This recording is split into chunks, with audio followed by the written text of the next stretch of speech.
Welcome back, everyone. This is Rayce Robinson, your favorite Florida mortgage broker, and I wanted to cover this article here from Redfin about asking prices coming down from an all-time high.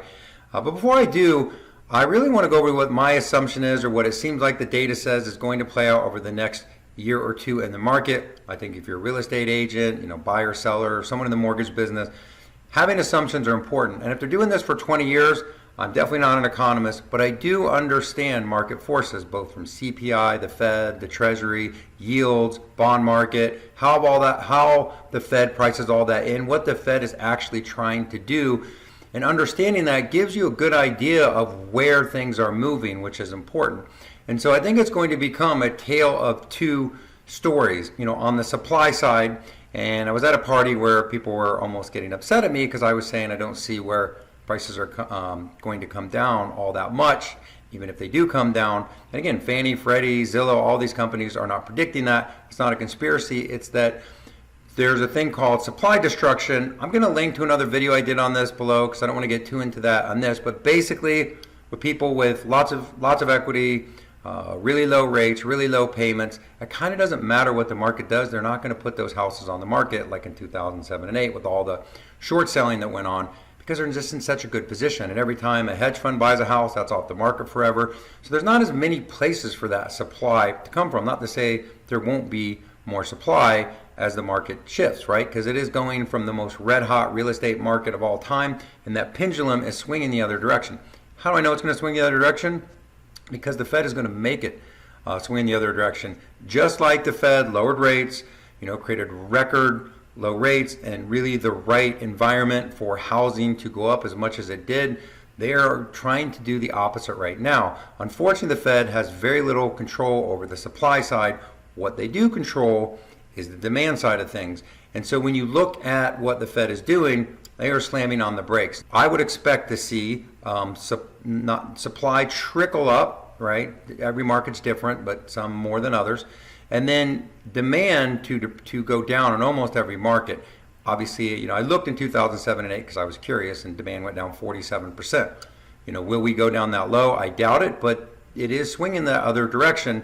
And so with lower demand, it also makes supply get in balance. And when you look at the Fed, one of the things that, my assumption is the Fed is going to continue on their course. And why is that? If you, for instance, look at like 10-year treasuries, for just an example, those yields are going down, meaning the market is getting looser, which is the opposite of what the Fed is trying to do. I mean, for the mortgage person, that's great because it can make rates lower. But unfortunately, the Fed is trying to do the opposite. So when they see these things happen, they see, CPI not really reacting that much yet to what they're doing, it's going to cause them to continue on this course. Now, it is interesting to know that the bond market is pricing in, and they call the bond market the smart money, right? There's not a lot of retail traders in the bond market. It's really predicting the Fed to pivot and change course sometime next year, probably in the middle of the year or so. But again, that could just be a pause. It's really going to depend on unemployment. Those are things that could really move the needle. But basically for this video, just remember the Fed, who created the situation we were in with prices going up and record low rates, they are trying to do the opposite, and they are going to slow the car down, so to speak, slow the train down by slamming on the brakes. And so you would expect to see a few things. So one, when I look at this article here, Redfin here saying asking prices coming down from an all-time high, and I've highlighted kind of what I think are the important parts of this report, and then I'll kind of show you how I think it lines up with some of my beliefs, at least what the data shows, which is, pending sales falling off, largest decline since May of 2020. Buyers coming back will provide support to the housing market. But sellers noticing that there's a shift towards being a buyer's market, which I believe is accurate. You definitely see that in many markets. And these are leading indicators that it's kind of cool. They point these out in a lot of their reports. One, they talked about rates falling a little bit, and they have, but not substantially so.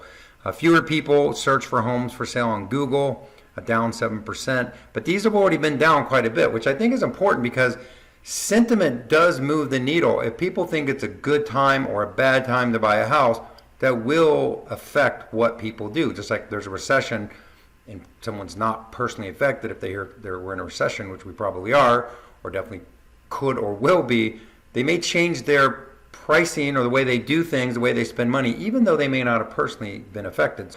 This sentiment matters, and right now it's been kind of continually getting more and more negative that people think, housing's too expensive, rates are too high. And also, this would also go along with that.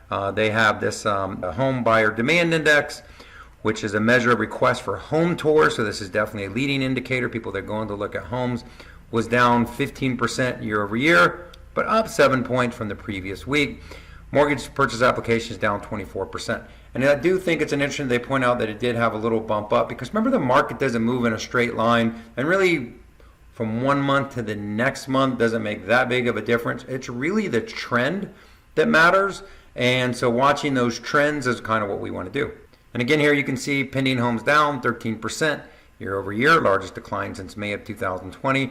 And then these all are kind of contradictory, right? They're saying pending home sales down, active listings, the number of homes listed for sale at any point fell 8% year over year.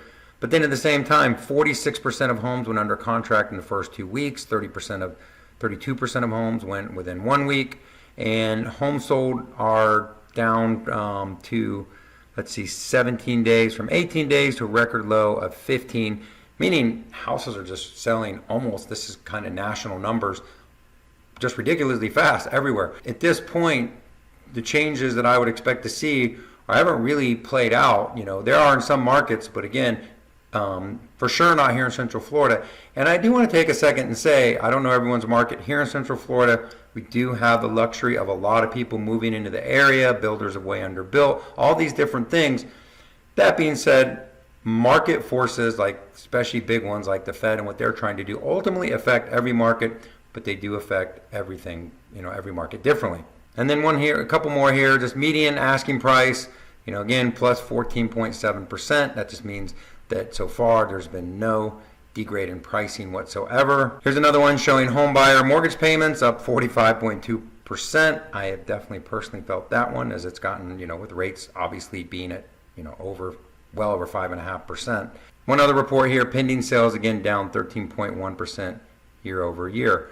And all of this is in line with kind of what I would expect, which is there's really, again, is a big pull on pricing to come down with median income and rates going up and some of these things, but lack of supply really holding that, the median price in there. And at this point, at least next year, no one predicting any type of major, the lowest I've seen is someone predicting a 5% decline in pricing, up to maybe 2 to 3%. I think Zillow predicted like a 9% increase. I think they're crazy. So, but I think in general, what you'll probably see is a pretty flat market. And again, what does all that mean to people that are in the market, especially work in the market like myself, or buyers or sellers? So if the pendulum is swinging the other direction, as a buyer, you want to be excited because you've really been edged out of the market if you've been a first-time home buyer. And at the end of the day, regardless of where you think this pendulum is going to swing to, the more it swings the other direction, the more it is in the favor of a buyer. Now, what I will say is a lot of buyers will miss out. And just like with people with the stock market during the pandemic, the stock market bottomed and a lot of people made a fortune, but not that many people because, as we all know, when we were through that, it was very scary and it's very hard to time the bottom. And so what some people will do is no matter what, they'll think, as they see that pendulum swing the other direction, you get these headlines and sentiment. They try to time the market, they miss it, and then prices go back up, and then they feel like they've missed the boat again, and they really never buy. I've seen that play out so many times. But again, as a buyer, though, it is interesting, or at least more exciting, that you can have a shot to get in this market.